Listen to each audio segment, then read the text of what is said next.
Saudara-saudari, selamat berjumpa. Saat ini saya mengajak Anda semua untuk merenungkan adorasi sebagai saat kita menyembah Tuhan yang lahir dibungkus dengan kain lampin dan dibaringkan di atas palungan. Bertepatan dengan hari raya Natal yang kita sambut, kita mengenangkan misteri kelahiran Tuhan Yesus Kristus, Sang Juru Selamat kita.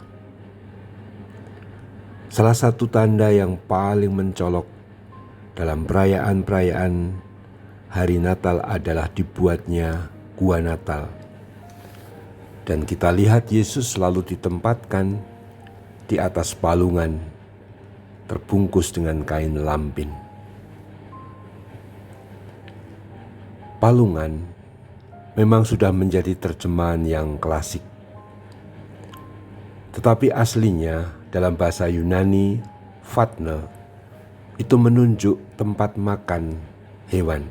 Tempat makan hewan, yaitu tempat untuk ditaruhkannya, di mana makanan ditaruhkan di atas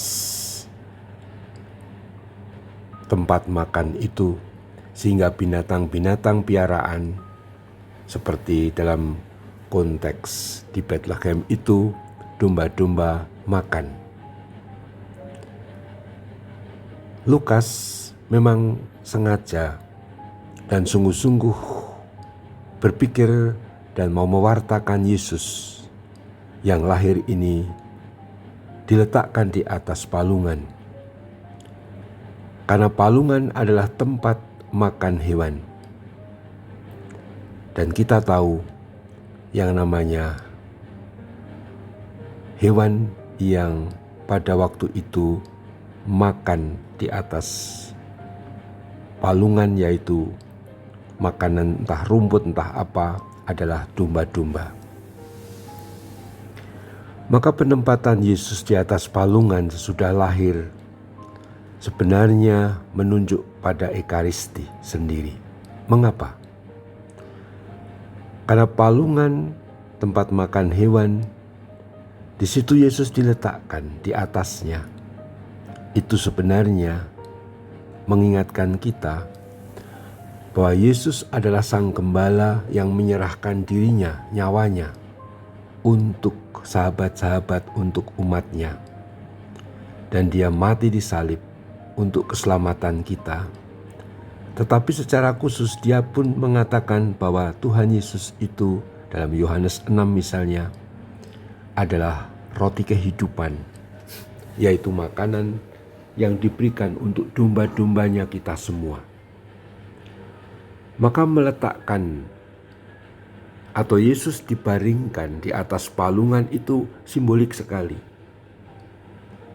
Itu adalah menempatkan Yesus sebagai makanan. Makanan untuk siapa? Untuk domba-dombanya. Siapa domba-dombanya? Jelas, kita semua adalah domba-domba Tuhan Yesus. Karena Tuhan Yesus sendirilah yang adalah gembala baik, gembala agung kita. Yesus ditempatkan di atas palungan, berarti Yesus diletakkan sebagaimana roti suci diberkati atau menjadi roti suci dalam perayaan Ekaristi adalah tubuh Tuhan sendiri yang diletakkan di atas altar. Maka kayak Santo Elredus Abbas pernah menulis bahwa palungan itu adalah tempat Yesus dibaringkan sekarang ini, yaitu altar. Altar adalah tempat Tuhan mengorbankan hidupnya. Dan kini kita selalu melihat palungan dalam perayaan Ekaristi, itulah altar. Persis ketika Yesus dibaringkan di atas palungan, kini Yesus dibaringkan sebagai Ekaristi di atas altar.